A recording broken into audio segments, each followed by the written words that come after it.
ઘણી મોટી સંખ્યામાં ભાઈઓ અને બહેનો, નાના નાના દીકરા દીકરીઓ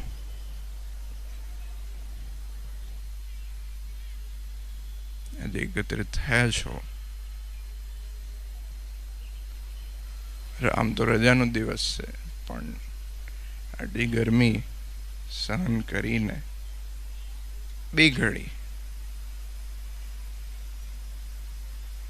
ભગવાનના નામનું સ્મરણ થાય, ભગવાનની સ્મૃતિ થાય, એના માટે આપણે આજે એકત્રિત થયા છીએ.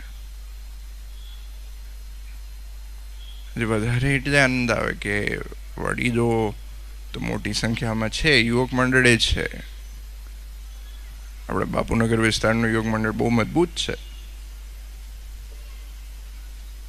પણ એટલી ને એટલી સંખ્યામાં નાના નાના દીકરાઓ અને દીકરીઓ આગળ બેઠા છે. આપણી મૂડી છે, એને સાચવીને રાખવાના છે. હમણાં એક દીકરા અહીંયા વાત કરી,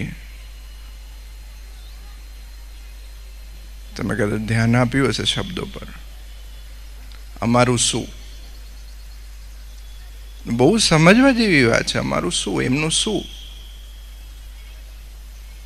જ્યાં સુધી સંસ્કારનું સિંચન એમના જીવનમાં નહીં થાય, જ્યાં સુધી દેવ નારાયણ દેવનો મહિમા એમના જીવનમાં નહીં આવે, ત્યાં સુધી આપણું ભવિષ્ય સુરક્ષિત નથી. આપણા વડીલોએ જે મહેનત કરીને, જે પરિશ્રમ કરીને આ સત્સંગ ઊભો કર્યો છે, આટલો મોટો સમુદાય ઊભો કર્યો છે, એનું શું? એ ત્યારે સચવાશે કે જ્યારે આપણે આપણા દીકરા દીકરીઓને સંસ્કાર આપીશું. બહુ અગત્યની વસ્તુ છે. અને આપણે બહુ જ ભાગ્યશાળી છે કે આપણને આવો સત્સંગ મળ્યો છે, કે આવો પરિવાર મળ્યો છે, જ્યાં મંદિરમાં બાળ મંડળ હોય કે યુવક મંડળ હોય, એના થકી આપણા ભાવિ પેઢીનું ઘડતર થાય સાચી દિશામાં. દરેક રીતે થઈ શકે ઘડતર, પણ સાચી દિશામાં.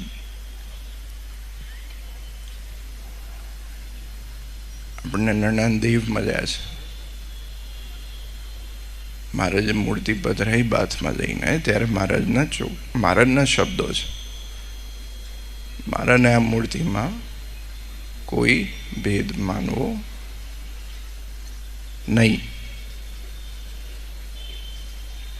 હવેનો સમય એવો આવ્યો છે કે ઘણા બધા લોકો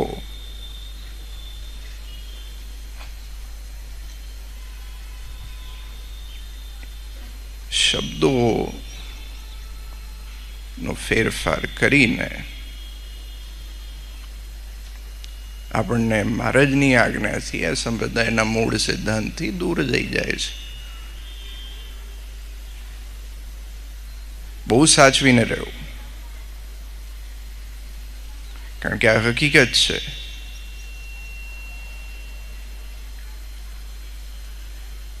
આપણને જે સત્સંગ મળ્યો છે, આપણને જે દેવ મળ્યા છે, એને સાચવીને રાખવાના છે.